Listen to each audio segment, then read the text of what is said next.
Dave, Easter doubleheader coming up, always a great weekend for football fans. Does preparation change much for you heading into that doubleheader? Not really. Obviously a day earlier, but still a 3 o'clock kickoff. I suppose it's still, because of the way the days work, it still relates to what would be a Saturday, Tuesday, apart from the fact that the Tuesday game will kick off in the afternoon rather than the evening. So there's not a great deal of difference. Plans still remain the same. You hope that, certainly going away from home, that traffic doesn't cause any issues, but it's pretty much a normal week, with the game being Friday rather than Saturday. I know you usually like to go one game at a time. Do you have to view it almost as a block of two in terms of the turnaround? Not really. There are certain players that, again, and that's just from a personal perspective in terms of our club, that the 2 games in a short period may be a tough ask, but that's not to do with normal circumstances. That's to do with either coming back from injury or not playing a massive amount of football. So it's not really one where we overthink what team we're playing on the Friday to affect what we're doing on the Monday. Obviously a big reward if you do win on Friday in terms of confirming that playoff spot. You obviously have this remarkable record as a manager. You've never finished lower than a playoff spot in a full season as a manager. How proud would you be of this achievement when you consider the level and some of the sides that you're up against? Yeah, super proud. And like I said, I don't ever underestimate the effort and the work that goes into achieving what we have. But at the moment we've achieved nothing. Like I said, there's a big prize, but the big prize leads to potentially a bigger prize that we want to keep an eye on. So as much as things can be confirmed in terms of playoff positions this weekend for us, either us being responsible for or things going elsewhere, ultimately we want to try and make sure that we can take maximum points if possible and back up what we've done in the last 4 games in order to make sure we keep the pressure on further above. You know what can happen in football.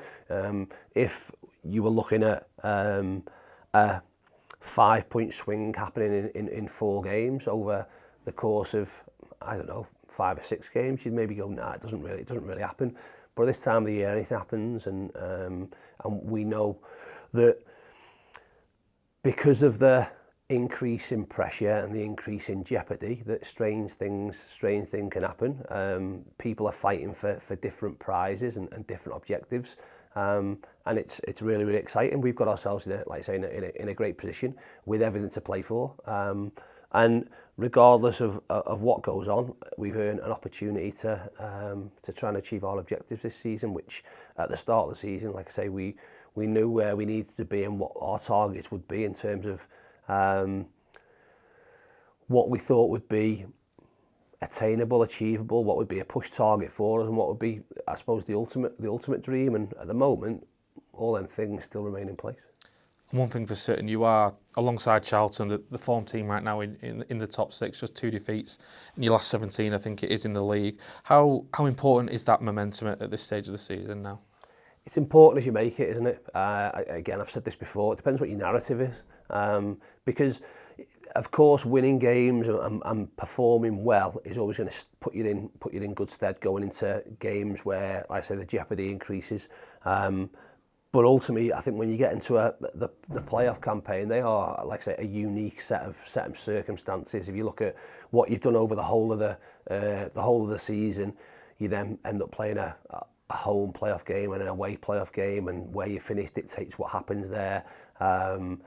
That's unique in terms of 2 legs and an aggregate scoreline and what that looks like. And then you go into a potential final, which is the ultimate and has the ultimate prize at the end of it. So they are slightly different. But I'm of a thought process that what you do from the first day you step in pre-season ultimately should be moving you towards those and being able to perform in those types of situations, in those type of environments.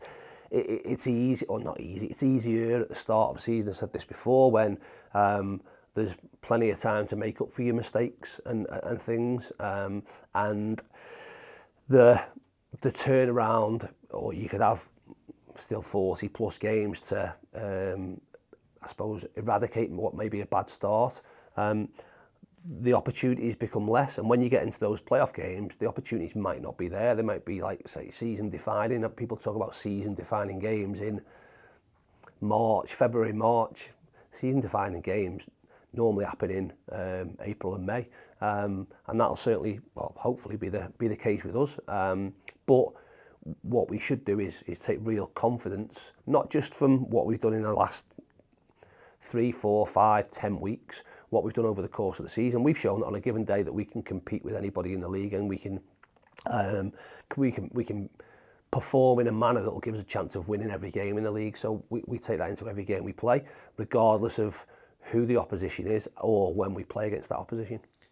As you say, real pressure on every game at this stage of the season. How do you feel your players are handling that? Because if you go out there, it seems like they're all embracing it.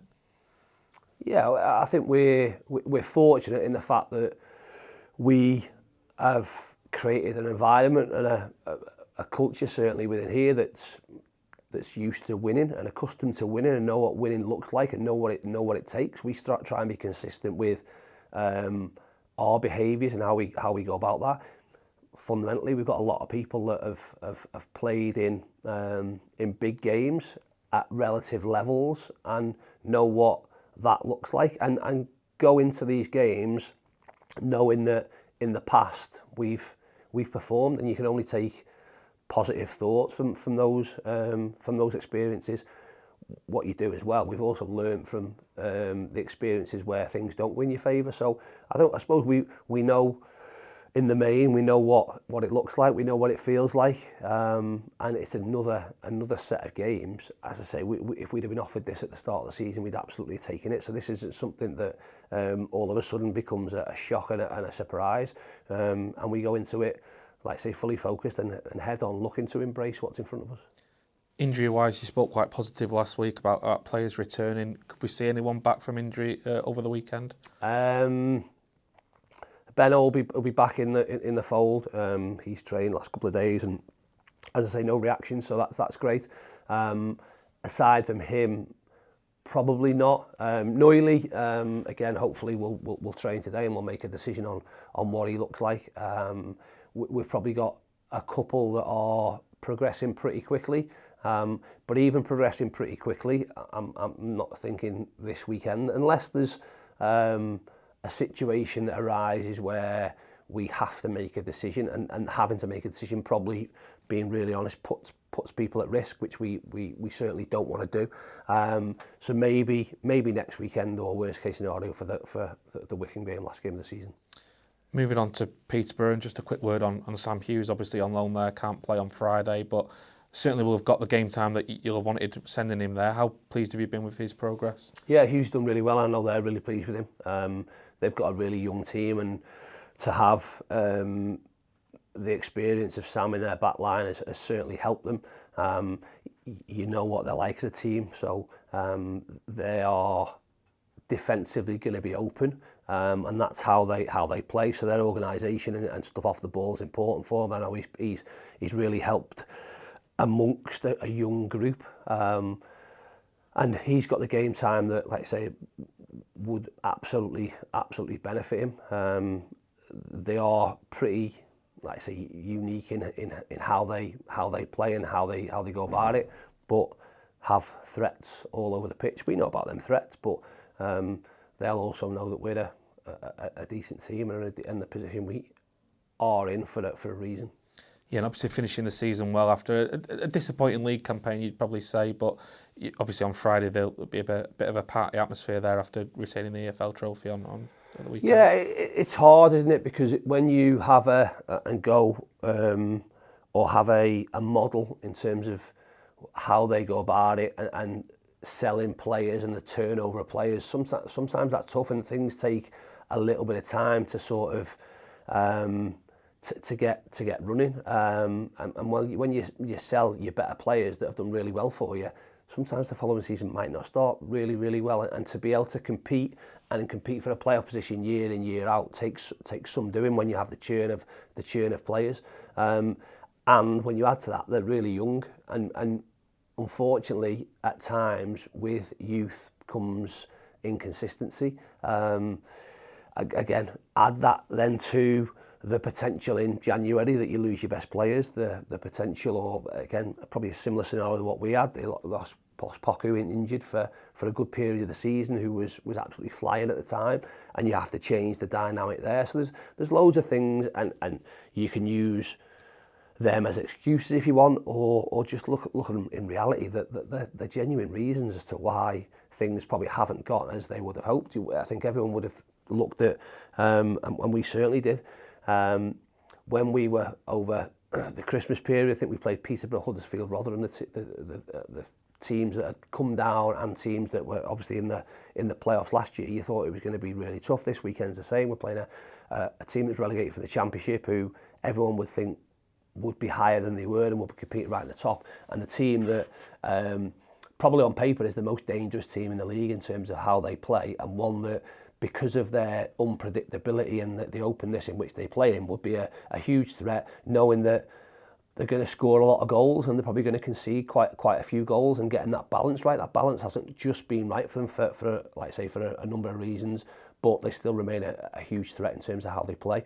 As you say, they come into it on the back of winning the trophy again on Sunday against Birmingham, deservedly winning the game. So we know what their threats are, but I know some of their staff, and I know that they'll know what our threats are as well. So, like I say, looking forward to a good game, but from our perspective, as much, if not more, motivation in terms of what we want to achieve.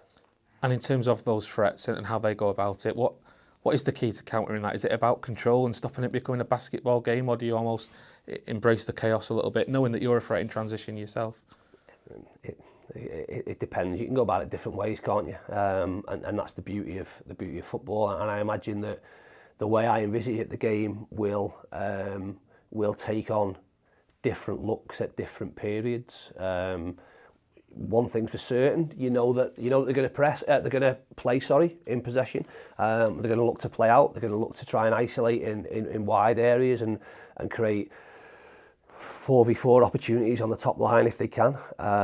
You know that out of possession, the front four are going to come after you.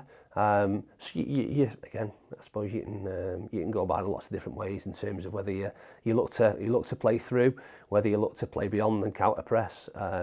We're going to have to be really good if we're in possession. We're going to have to be really good behind the ball, in terms of organisation and making sure they don't become a threat in transition. If it becomes a basketball game, then it becomes a basketball game. Sometimes with the way our opposition go about it, you might not be able to stop that and prevent that. But like I say, I'm okay with that. At some point, if it does become a basketball game, that might be because that we've got ourselves in front, and that won't be the worst thing that could potentially happen. So we'll cover all bases, knowing that we've got to perform and we've got to be at our best in order to win. Appreciate your time, Dave. Thank you. Welcome. Cheers. Thank you.